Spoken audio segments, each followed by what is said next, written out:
JD says in the speech, the threat that I worry about most vis-a-vis Europe is not Russia, it's not China, it's not any other external actor. What I worry about is the threat from within, the retreat of Europe from some of its most fundamental values. A good friend tells you when you're screwing up and says, hey, you're missing the mark. You're not the person that you used to be. And I think JD spoke truth to power.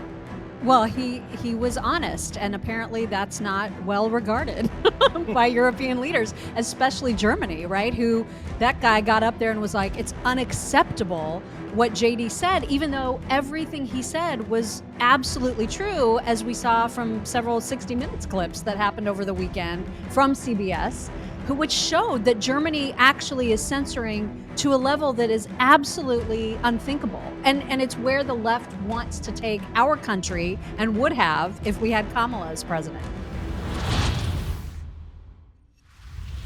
All right, guys, I hope you had a long, great weekend. This is technically, either if you're a federal employee, you either are staying at home because DOGE told you to, or because it's President's Day, but one or the other is probably happening. For a lot of people, though, including us, it's still a work day. I was in Idaho, my first trip there over the weekend. I stunned at how beautiful that place is. What a great group of people. That is Trump country, my friends. I will tell you that. I was in the northern part of it. But wow, is that hard to get to. I will just give you the highlights. Yesterday, I got up at 3 a.m. Sunday to take a car to Spokane, a flight from Spokane to DFW, which was supposed to take me to D.C., but because of the winds and the storm landed in Philadelphia, I took a cab to the Amtrak, an Amtrak that was delayed by 2 hours back to D.C., and then an Uber home. Needless to say, a long day, but I'm excited to get back into it. As I mentioned, Chicks on the Right are here. My twice a week newsletter, Substack, is now calling it a bestseller. I don't know what that means, but I'll take it. It's free twice a week. Tomorrow, I'm going to have a real insightful column on the Associated Press and why the White House is banning them. That you probably won't be able to see anywhere else, because I bring a somewhat of a unique perspective of this, but it's free. Go to SeanSpicer.com to sign up. So much to get to with our guest today, because the left is melting down about JD Vance's comments in Europe, and they're missing the broader point, as they normally do. Obviously, some more DOGE stuff to come to. And CBS, oh my God, if you couldn't spiral down quicker than what they're doing to the network. Margaret Brennan basically taking one and just going nosedive straight in. We'll talk about this. And then plus the Washington Post, I can't believe I'm saying this, wrote an article that you must read about the case that I filed and the impact that it's having and why President Trump is able to do this. On a last note, and I think I might talk about this later in the week, but as I was saying, I didn't get home till late last night, so I saw a couple of these clips from Saturday Night Live's 50th anniversary. Maybe I'll get the chicks to weigh in on this. But I was disappointed. I actually thought it would be kind of funny to see some of these old skits, and instead of doing that, they had to be all woke. Anyway, let me tell you about some of our great sponsors, because if you wake up on a day like I did after today, after the travel I had, you need a good cup of coffee. I've told you guys this before. This is what I drink. Wired 2 Fish Coffee. If you go to wired2fishcoffee.com right now, you can get a great deal. I'll tell you about it in just a second. But it's a cup of coffee that is consistent with your values. And I talked a lot about this when I was on Idaho speaking to the group out there. We vote with our wallet now that we've gotten change at the ballot.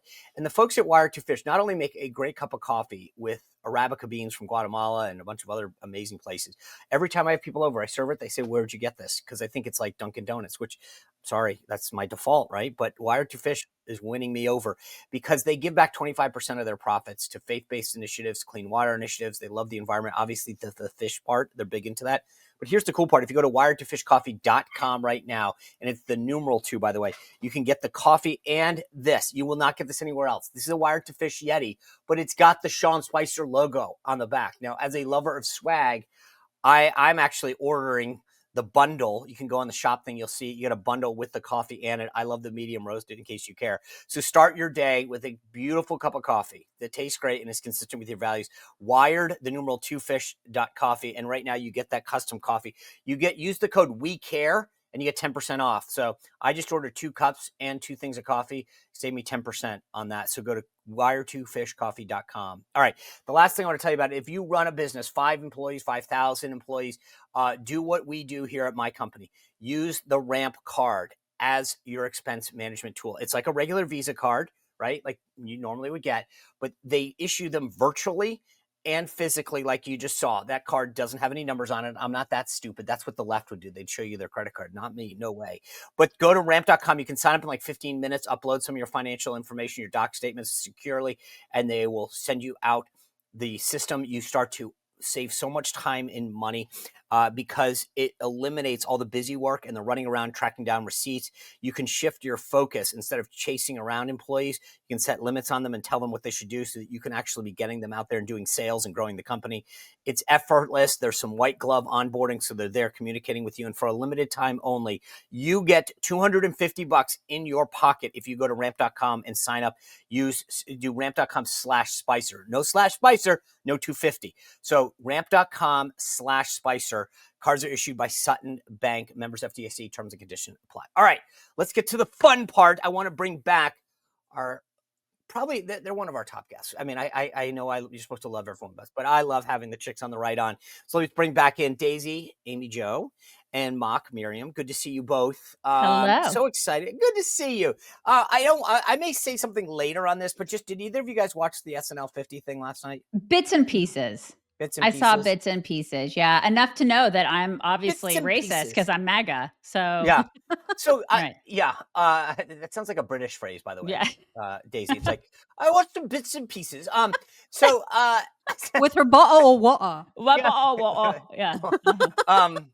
But I was traveling. I saw some stuff online. The Today Show had some clips this morning, and it was just like, I actually thought it'd be funny to see like the old Chevy Chase stuff, some of the Steve Martin before they went woke, and yet I'm watching Tom Hanks put on a MAGA hat, and then they talked about declaring at the Gulf of Steve Martin. It was like, guys, just show the stupid clips and remind people when you used to be funny.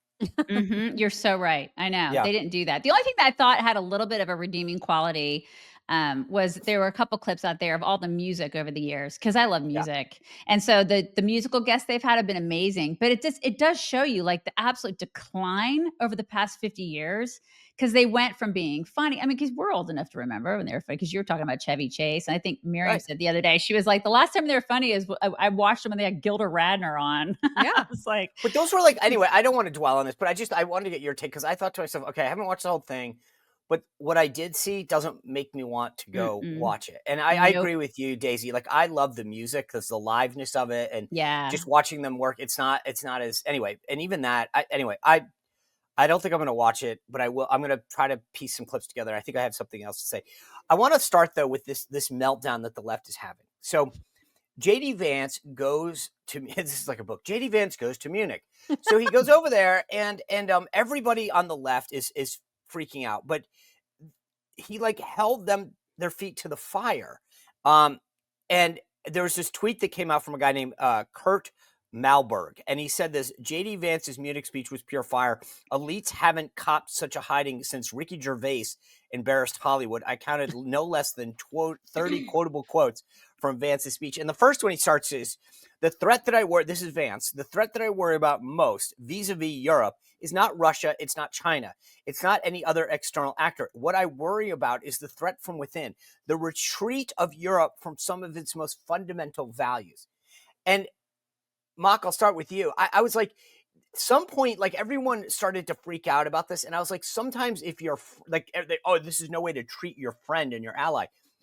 A good friend tells you when you're screwing up. It says, that's right. Hey, you're missing the mark. You're not the person that you used to be. And I think JD spoke truth to power. Well, he was honest, and apparently that's not well regarded by European leaders, especially Germany, right? Who that guy got up there and was like, it's unacceptable what JD said, even though everything he said was absolutely true, as we saw from several 60 Minutes clips that happened over the weekend from CBS, which showed that Germany actually is censoring to a level that is absolutely unthinkable. And it's where the left wants to take our country, and would have if we had Kamala as president. Yeah. Yeah. It's a microcosm. Them being so outraged is a microcosm for what they're actually doing in their countries, which is stifling free speech. And it's just astounding to me that, like, I mean, I know people can see it, but if you get mad about it, it reminds me of the DOGE thing. It's like, the people that are screaming the loudest about it being so offensive and awful, it's like, well, you're the one that's doing it then. You know what I mean? Yeah. The thing that blows my mind, and I will be interested in your take on this, is that when I grew up, the ethos of supporting the First Amendment and free speech was, are you willing to defend that which you hate? Mm-hmm. Right. Yes. So Yeah. I always use the example. I think that flag burning is abhorrent. I Right. think it's disgusting. But at the same time, if you want to be a champion of free speech, you have to allow the expression of things that you vehemently abhor or hate. And yet here we are. These guys love to talk about it. They put out headlines, democracy dies in darkness. We've got to champion this. And then they'll say in the same sentence, and here's where we need to cut off speech. Mm-hmm. Yeah.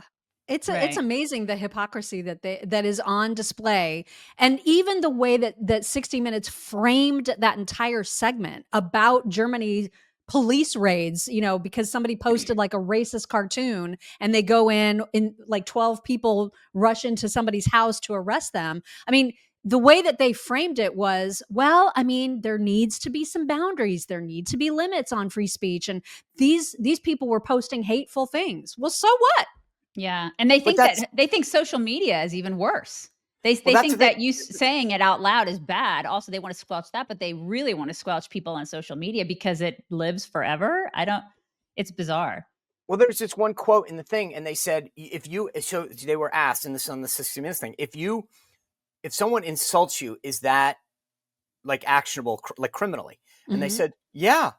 And I'm Mhm. like, what? So you Wow. you champion free speech, but you just can't say anything negative. Like that's Mhm. not free speech. That's Right. literally the problem. And so I found all that fascinating. Like JD says in the speech at one point, we must do more than just talk about democratic values. We must live them. And Mhm. that's what I find so fascinating is these guys want to lecture us about how we should be doing things. I'm like, in theory, under your own rules, you guys have broken that. Like you're insulting us as a country. And yet, when it comes to what you allow the discourse to be in Europe, if it's insulting, well, that's not allowed. Yeah. And But insulting to who? Like, who makes those right. rules? Exactly. Right. And furthermore, like we pay a lot to be in NATO and whatnot. Like I look at we pay 4%, Poland pays 4%, and then all these other people that he's, I want to say lecturing to, which they kind of needed the lecture on free speech. They don't, So if it hold your own weight and I think that we need to Well, start holding people accountable for that. yeah, and see, I'm glad you brought that up because this was the other little thing that I sort of was thinking this whole time. So we have this deal in NATO, Article 5, and it basically says, hey, we'll all defend each other if something happens. An attack on one is an attack on all. Okay. But there's another piece of that, which is that we will all agree to spend at least 2% on our GDP, right? Which is basically like the equivalent of like wellness. We'll take care of ourselves so that we can help contribute to the defense, right? So that we'll be ready. And all these guys basically said over the last several decades is, hey, wait, instead of spending money on our national defense, why don't we let the US do it? Right. And then we will just spend our money in other ways. So we're $36 trillion in debt, $2 trillion a year. Mm-hmm. And yet we're carrying, and I thought about this again in the context of the criticism. And I was like, wait a second, imagine like you keep going out to dinner with a friend and the friend keeps stiffing you on the check over and over again. Yes. And you say, hey guys, I'm getting screwed. Is that rude? Or is that like, in my view is if JD Vance didn't say this, we would be stupid. Mm-hmm. Yeah. So not only do they want us to pay for everything, they want us to shut up about it. They Exactly. want us to, it's like, pay the bill.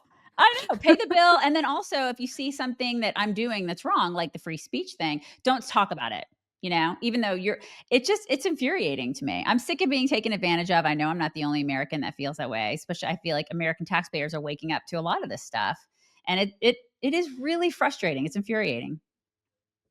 So I'm going to talk about DOGE in a minute because I think you're right. There's an overarching theme that I think is going on domestically and internationally, which is this. Hey, at some point we've been kicked in the teeth and taken advantage of for too long. Mm-hmm. And we're going to start speaking up and telling you guys that it's not fair how you're treating us. That is at the very center of America First to me, which is why are we taking the hits? Why are we covering the check? Why are we being insulted by you when we're supposed to be friends? This is the thing. We're allies. We're not I won't say it on TV, but you can say it. But no. You were going to say But sugar daddy. We we know you were going to totally say it. know. Or, I think, how about this? I'll just quote JD because I think JD Vance said it better. He said, in Washington, there's a new sheriff in town, and under Donald Trump's leadership, we may disagree with your views, but we will fight to defend your right to offer it in the public square. That to me, and again, I'm not sure why everyone's melting down, but like that's the deal. Hey, we'll actually allow you to say this stuff in our country. We'll defend it. We may disagree with it. You guys want to squelch it. yeah, I pay special attention to the people who are melting down because I'm like, the Like people who? that are melting down over that and preserving and defending free speech, I'm wondering about you. You know, that's bizarre. As an American, it's bizarre. I don't know. I keep trying to find the right analysis, but I feel like it's like the when you go in sometimes and you see your doctor, and my doctor will start giving me nutritional tips and telling me about how, and I'm like, but you're kind of like out of shape yourself. Like, Right. don't maybe lecture you're not me. the Yeah. best messenger. And I feel like Europe coming to us and saying, here's what you guys need to be doing, wagging its Oh. finger in the air. And I'm like, Mhm. not really sure. Yeah, it's like Well, it's like my favorite part of that was when the German leader got up on stage after JD and said, what JD Vance said about us was unacceptable. And I'm Mhm. like, you're proving his point by Yes. simply using that language. You're saying his language was unacceptable. That's the point he was making. Yeah, You don't idiot. Don't scold him. Yeah. Oh, you know what?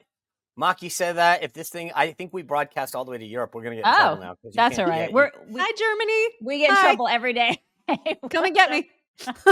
So the funny thing is, again, let me just, for those of you people who missed the speech, because it was just brilliant. I think this will go down as one of the most consequential speeches by a vice president ever. But JD says this, to many of us on the other side of the Atlantic, it looks more and more like old entrenched interests hiding behind ugly Soviet era words like misinformation and disinformation, who simply don't like the idea that somebody with an alternative viewpoint might express a different opinion or, God forbid, vote a different way, or even worse, win an election.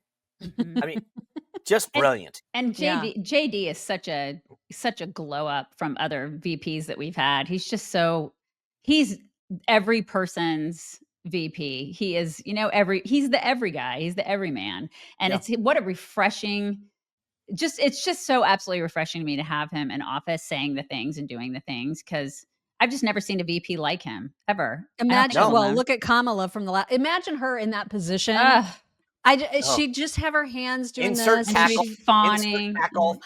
Right. Oh my God. We just She'd dodged be the like, bullet. Ukraine is a small country and Russia is a big country. Right. He ended the line that I think got the most applause, or at least here, but offended the heck out of these guys, was when JD said this: if American democracy can survive 10 years of Greta Thunberg scolding, you guys can survive a few months of Elon Musk. I think like maybe good. I think two people in the audience laughed at that, and we were all like, and they were both his speechwriter. Right. Yes, Sean. Yes. Yeah, but exactly. It is. I mean, it just shows you have a 12-year-old, whatever she is, running around scolding us about climate change, and these guys get insulted by a few words by an adult. It was unbelievable. But and the dichotomy between them saying, "Oh, she's 12, listen to her," but these guys like handling DOGE that are ridiculously brilliant engineers that don't listen to them. Like there's hypocrisy everywhere. We just see it everywhere with them. All right, this is my favorite though, and it's a shame that he's not at NBC because he's been pushed out the door. But Chuck Todd responded, "It's so odd and disorienting to see important allies of America get treated like their adversaries or worse. This isn't tough love. It's something worse, and it's only going to hurt America in the long run. And who knows that? A majority of Senate Republicans." I feel like he was literally crying when he wrote that. God, I hope he didn't watch the hockey game between USA and Canada over the weekend. You know what I mean? Because he's probably in the corner crying over that too. This guy.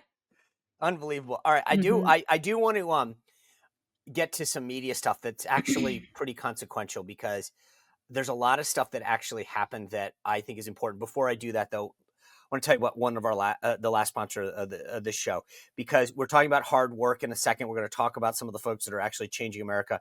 But if you're on your feet every day, you're one of those hardworking people. Trust me when I tell you that Gravity Defyer shoes are going to change your life. I've said this before. I have 3 different pairs that I use because I can. I have one for pickleball. I have one to work out, and I have a pair that I go running in. Gravity Defyer shoes are not your average shoes. They have this Verso technology. It's the same stuff they build trampolines in. So if you're someone who likes support or cushion, once you try them on and wear them, and that's why I kept going. I was like, I can't just have one pair because there's such a level of comfort and support that I've never had in another shoe. And I've got knee issues, hip issues. I mean, I think I've got it all. So if you only have one, you'll probably appreciate them just as much. But I'm telling you, it is such a game changer of a shoe. It works as hard as you do. And here's the best part. Listeners of the show right now can get 50% off. This is like Black Friday in February. 50% off orders of $120 or more right now. Just text Sean, and Sean is spelled the right way if you're listening on the audio. SEAN. None of this Sean Cassidy stuff. This is Sean, SEAN, to 91888, 91888. Sean spelled the right way, and you'll get 50% off of your Gravity Defyer shoes. And I'm telling you, you get 60 days free to try them on. It's a risk-free guarantee. You've got nothing to lose. So text Sean to 91888. All right, guys, I got to tell you, like I said, I was traveling all day. So I was on planes, trains, Ubers, taxis. I seen it all. And I was going through watching clips. There's a clip that blew my mind from Face the Nation yesterday. I want to play you this exchange Margaret Brennan had with Marco Rubio, our Secretary of State. Take a look. Well, he was standing in a country where free speech was weaponized to conduct a genocide. And he met with the head of a political party that has far-right views and some historic ties to extreme groups. The context of that was changing the tone of it. And you know that the censorship was specifically about the right. No, I have to disagree with you. Free speech was not used to conduct a genocide. The genocide was conducted by an authoritarian Nazi regime that happened to also be genocidal because they hated Jews and they hated minorities and they hated those that they had a list of people they hated, but primarily the Jews. There was no free speech in Nazi Germany. There was none. There was also no opposition in Nazi Germany. They were a sole and only party that governed that country. So that's not an accurate reflection of history. So, ladies, let me just make a point of personal privilege here, and then I want to get you to weigh in. Number one, Marco Rubio continues to show what an amazing pick Donald Trump made as Secretary of State. Okay. Number two, CBS is in a spiral downward. And we talked about 60 Minutes. Their morning show's under attack for some of the comments about Israel and how they treated a guest. And now Margaret Brennan did this. Number three, maybe everyone doesn't appreciate it as much as I do, but she's claiming that the Holocaust occurred because of a lack of free speech. Rubio addressed that personally. When I was in the White House, one of the most painful days that I had is when I screwed up an analogy I made to describe how bad and evil Assad was in Syria and how he was hurting his people. And I fumbled horribly the use and comparison of the Holocaust to how bad and evil this man was. My intent was right. The way I presented it, very wrong. And a lot of people took offense to this. And I, to this day, it's one of the things that like pains me, how I potentially could have hurt people and how I screwed up. And I tried to make it clear. And I think people knew that, but it was merciless. The Democrats, the Southern Poverty Law Center, the media piling on like, somehow as if I had intended to do something, which was clearly not the case. And here Margaret Brennan goes on. And let's be honest about this. This was intentional. She spends every week trying to figure out how do I attack Republicans and supporters of Donald Trump. And so this wasn't some out of the, mine was when I was doing my exchange, I was fumbling for a way to describe how evil and horrible Assad was for what he was doing to his people. She premeditated this line of attack. She knew what she was doing. And so far, 24 plus hours later, no fallout for Margaret Brennan. No one in the media saying that she needs to walk those comments back. No one from the Southern Poverty Law Center saying what a horrible person she is. So maybe this is a little personal for me, and I apologize if that's it. But I just cannot believe that she can make a comment like that, get schooled the way she did by Marco Rubio, and no one on the left says a damn thing. Yeah. I'm so embarrassed for her. I mean, I'm just so embarrassed because what absolutely idiotic thing to say. Now she's getting killed on X Yep. by all kinds of people, but to your point, not by legacy media who continues to employ her without any kind of issue. Yeah. It's absolutely disgusting. I'm the great granddaughter of someone who of my great grandmother died at Treblinka, so it's very whenever people start pulling out stuff about the Holocaust, I'm always like, "Brr," you know what I mean? The burr goes up. And when she says something that outrageously stupid about free speech being weaponized, and that is the cause of the Holocaust, it goes beyond irresponsibility into just she should absolutely be canceled for it, and yet she won't.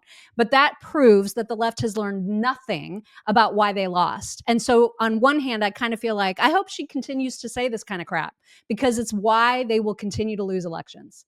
But the thing is like to Mock's point, you can hear the death rattle of the legacy media. They are struggling right now. And so when you listen, this may not make you feel any better, Sean, about how they treated you, but like, I expect that. I expect them to kind of stick together because they're all just this one big propaganda machine. That's who they are. And so they're going to stick together, but they're losing because if you listen to the American people, because we have a pulse on the actual real American people, like we have them as our audience, thank goodness. And then, we also are part of alternative media. And I think that, looking at it in the big picture, they are losing, they are struggling, they are grasping at straws. They'll do anything they can to stay in power.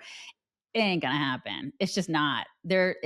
Eventually, I think people over the next couple years, legacy media is just going to be. It already is trash, and it will be trash. It's a punching bag. Don't you feel like it's just nothing more than people having something that they can be like, look at how stupid they are. Mm-hmm. You know what I mean? Yep. You guys are both right. I'm glad you. I think, Daisy, to your point about alternative and independent media, you're absolutely right. That's I talked about that in the speech that I gave Saturday night in Idaho, that like we need to start. I mean, this is like I'm not joking when I say with my sponsor, Wired to Fish Coffee, we voted for change in November, right? And now we need to vote with our wallet and support companies like Wired to Fish. Again, they're just a great company. They're consistent with our values, and then vote with our time and as well. Like support shows, your show. Like the way I explain this to people is it's not a zero-sum game. When you watch the 6 o'clock news, you sometimes have to choose NBC over ABC or whatever. When you support independent media, you can go to Chicks on the Right, you can go to Sean Spicer's show, you can go to Charlie Kirk or Dan Bongino or Megyn Kelly or Sarah Gonzalez and Liz Wheeler at The Blaze. Like you don't have to. You can support us all. But we need to start doing that more. But I just want to get back to this. Like, I cannot believe that something of this consequence. Meghan McCain had a great tweet. And she said, I legitimately don't know how ignorant you have to be to claim the Holocaust happened as a result of free speech. Right. This woman doesn't deserve to host this show. And Republicans stopped rewarding this SH by going on it. And that's my other issue, guys, which is, every week, Margaret Brennan figures out who can I attempt to skewer. Like when you watch her on interviews with JD Vance, Marco Rubio, or Republican fill in the blank, the animus is so palpable. It's like she wants to punch him. And then when a Democrat comes on, she's like, did you get the recipe I sent you? Right. But I loved your post the other day. I liked it. But can you see a parallel between like Face the Nation that went on the air? I think it started in 1954. And then look at what like the SNL stuff this weekend. It's kind of interesting that they both of these things happened, over the weekend. And I look. Wait. Expand on that. What do you, I see a parallel because you see how much SNL is so politicized and they want to demonize people. Like they'll demonize people that are Trump supporters by calling them racist and, misogynist and all these kind of things. And they just want so badly to destroy people. We're not taking it anymore. Same thing with Margaret. Nobody cares, Margaret, on Face the Nation. I think she's doing exactly what you say. She's trying to pick somebody every week to demonize and try to bring down. But the general public, a lot of us out here are just not buying what she's selling. We're not taking it anymore. We're not. Right. Yeah. So she's on the losing end of this. She really Mark, is. Why do people go on it though? This is what upsets me. I feel like the thing that, and we'll talk about DOGE in a second, because I feel like Elon said the other day, we're pulling it up by the root, and he's absolutely right. Like, get rid of these problems. But yet Republicans keep giving oxygen to shows like Face the Nation or Meet the Press. I get it. They still have an audience, but like we're continuing to help them. We're resuscitating them by going on their show. My view is just let them do their broadcast, but cut them off and just stop going on them. Deprive them of oxygen to grow. Which I can totally see that take, but I also think immediately the backlash would be, oh, they're too scared to go on legacy media shows. I know. You know what I mean? So they would have to deal with that. And I do think it is important that they get, like, I love the fact that Marco Rubio's response to that crazy was so perfect. Right. So anybody that was watching it, even the losers that purposely watched that show, they heard somebody with absolutely the perfect response to it. And so you have to hope that maybe that reached somebody out there and they were like, oh, I know. You know what I mean? So I see the value in it. I know. Because to me, he exposed it. Right? Exactly. She has patty exactly. cake interviews with the left, which she does. Then no one sees it. I know. And that's where I'm conflicted, which is why I wanted your take on this. Because part of me says if Marco Rubio and JD Vance run circles around her and expose her for the moron that she is, then that's helpful because it opens the eyes to a lot of people and says, wow, she really is. But at the same time, are we helping them sustain themselves by doing this? I don't know. I also, by the way, speaking of like nutty things that the media said this weekend, I can't let this go unknown. Caitlin Collins of CNN, who has a history of sending out homophobic tweets and being forgiven by her colleagues at CNN, took it another step this week. And she tweeted out the legal defense fund for Luigi Mangione, the killer, the man who in cold blood shot the CEO of United Healthcare. She tweeted out the legal defense fund, where to send money to help this guy. No outrage. Well, I mean, she did tweet out the website about his legal team, and it included a link at the bottom to the defense fund. So not trying to defend what she did, because she shouldn't have included the website at all. But her defense is to say, I never linked to the defense fund. I linked to a general information site about his case. That's how she's excusing it. But the fact that she went and then deleted it makes it look really, really bad. Yeah, right. Totally. But also, they wouldn't, you know, as well as I do, Mock, that if I had done that or you had done that, right, she would have said, far-right activist tweets out support for, they always have an excuse for what they do. There was no context in that. She said, for reporting purposes, I want you to see what's happening. For us, whenever we're explaining, it doesn't matter. You're wrong. You're bad. You're evil. You're a misogynist, racist, sexist. But when she does it, it's like, oh, well, you know why. So let me just, there's always, they have excuses, they cover for each other, and there's never a wrong. Yeah. Well, we're so used to that though, because we've been doing this for almost 16 years. We're just so used to the double standard now that it's like, whatever, we just expect it. And I think that double standard, them being protected, them being coddled, it has made them exponentially worse. And they're eventually they're losing. They're already losing. Yeah. Like the culture wars, for years we talked about culture wars. We talked about, all this, just the differences between Republicans and Democrats, between liberals and conservatives. And, it's so stark now. It's like they've been babied and we haven't. And so and there's something, it's like when you raise kids, you don't want to coddle them because they end up weak and pathetic, Right. It's like, so same thing with us. I think we're the kids who are growing up and we know we're not the ones who have been coddled, and bless their hearts, but they're not going to do so well, Right. Helicopter parents beware. Right. That's what happens. Yeah.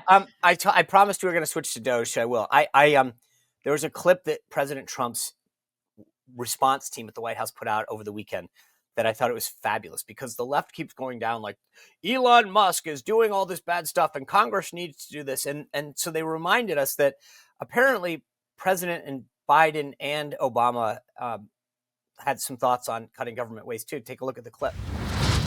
Budget reform is not an option. It's a necessity.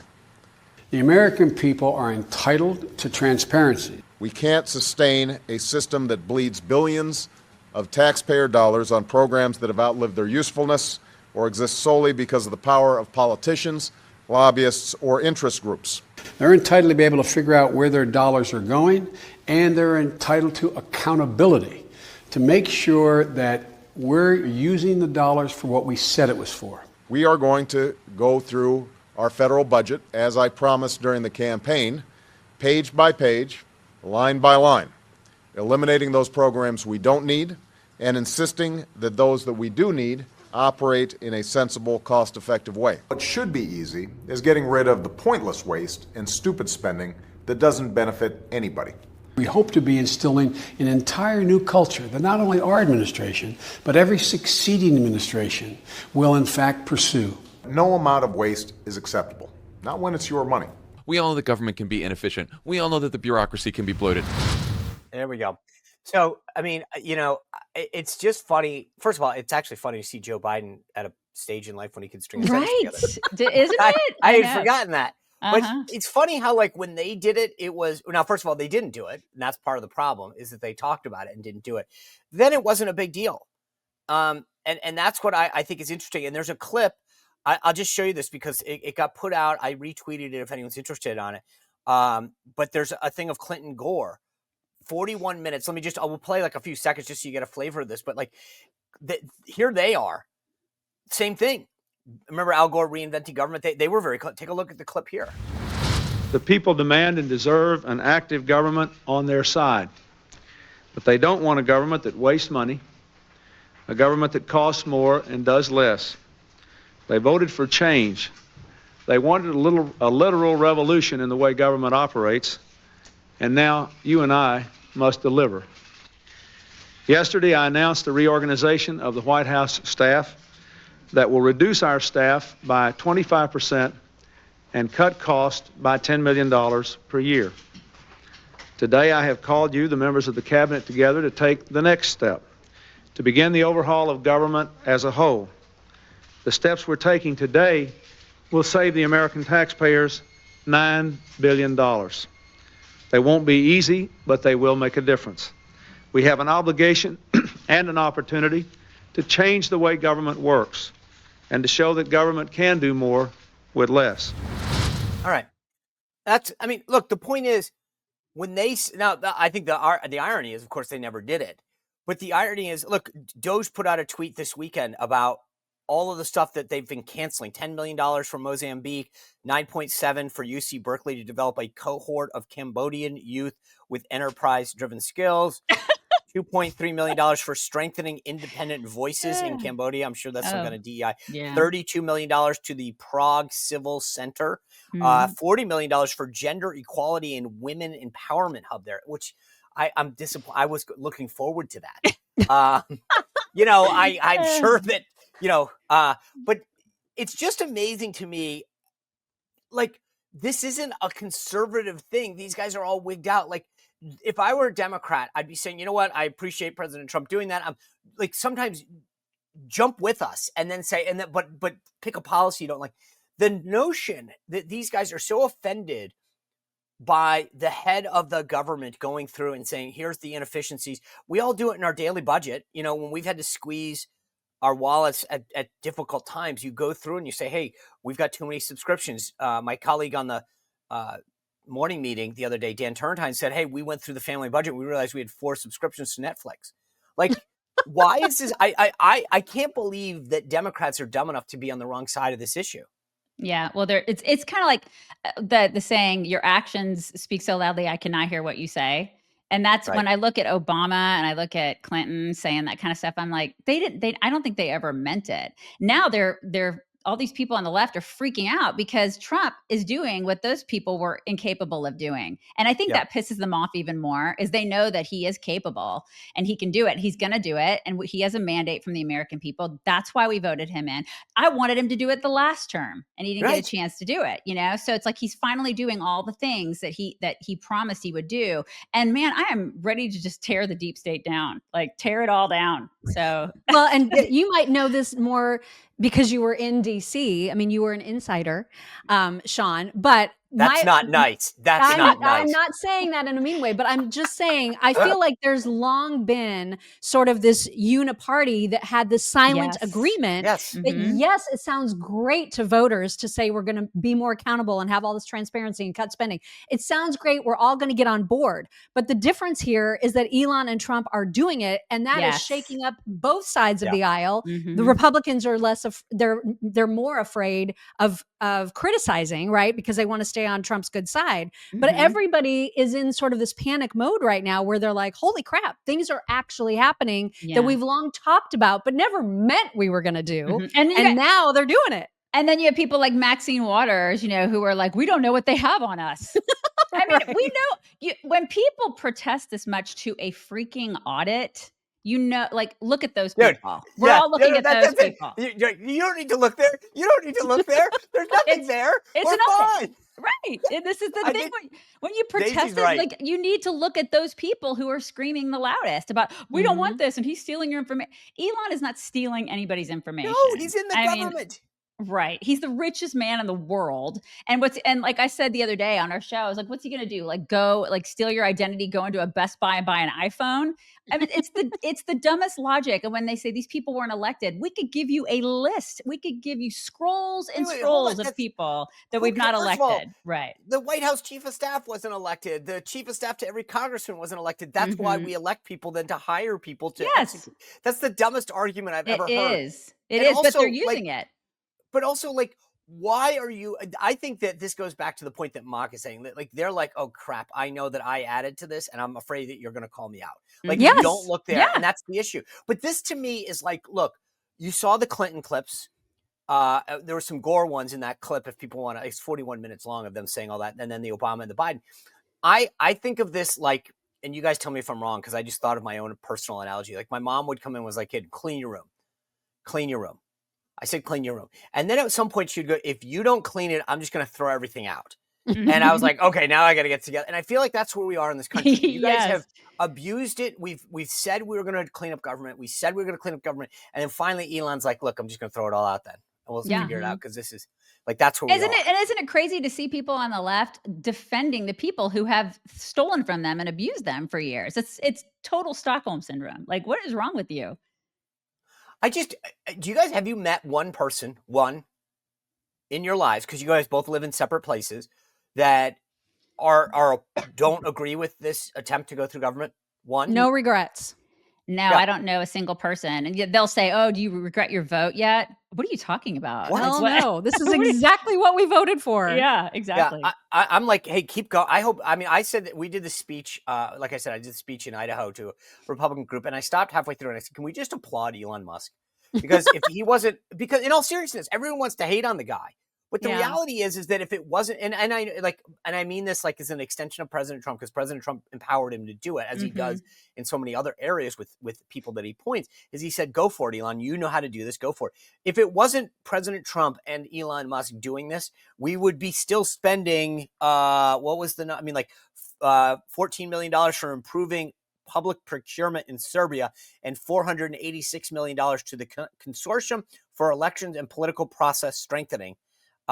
Including, by the way, don't forget the transgender and the transgender. Also, no, but I do want to note this, because this is going to be a shame that this has gone $22 million for inclusive and participatory political process in Moldova. That's going to hurt. Super upset about that. Yeah, super upset. All right. Point of personal privilege here. I don't think in my life I've said it, and I probably won't say it again, but I want people to. There's a Washington Post story that came out over the weekend on Saturday. And I want to just explain to you guys the process here. So a month and a half ago, I write this op-ed for the New York Post saying, hey, Biden kicked me off of the Naval Academy board. We sued Biden at the time because we didn't think it was right. And we wanted him to go to court and argue that they had absolute power to fire anybody. That was the goal. I was fired in September. My term ended in November. So there was no legal way I was ever getting back on. No one saw it. No one appreciated at the time what the actual goal was. Well, we ended up losing the case because Biden went through the appeals process, arguing that the president had the absolute authority to fire everybody. So Spicer v. Biden is now in law, or as court precedent that says this. So when the Kennedy Center folks get fired, right, the spokesperson for the Kennedy on the record says to the Washington Post, when they asked, well, are you guys going to fight back, says, we can't. Spicer v. Biden set the precedent. And all of a sudden I get a call from the Washington Post and the guy says, what do you think? And I said, like, I mean, look, I can't walk away from the TV because I think I'm going to miss something with President Trump, but I didn't see exactly the Kennedy Center comments. And so he's like, well, you didn't hear about this. And I said, no. So then the next day, the reporter calls me back because he puts my quote in that story about how I was happy that they got fired. And the reporter goes, you know, I read all the court documents. And I said, okay. And he goes, you were right. And I said, of course. He goes, this is much bigger than I appreciated. So they wrote this front page style section thing about how because of Spicer v. Biden, Trump can now fire everyone. But here's the thing that I think was fascinating to me. And I was on a plane long enough yesterday that I was, you know, the equivalent of like, you know how when you hate watch like MSNBC? Yeah. Like I hate scrolled. So I looked at the comments. I normally don't. But all these people are like, 2 wrongs don't make a right. How petty of Sean Spicer. I'm like, wait, petty? Biden fired all of the Service Academy nominees for the first time in history. Okay, who was the petty one? All I did was make him go to court and said he had the authority to do that. And now they're pissed at President Trump and me that he has the authority to do what Biden said he could do. Right. I know.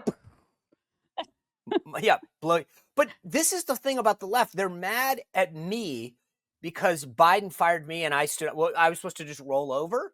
Like, I get it. Most Republicans don't have a backbone and won't fight. But I was like, hey, let's sue him.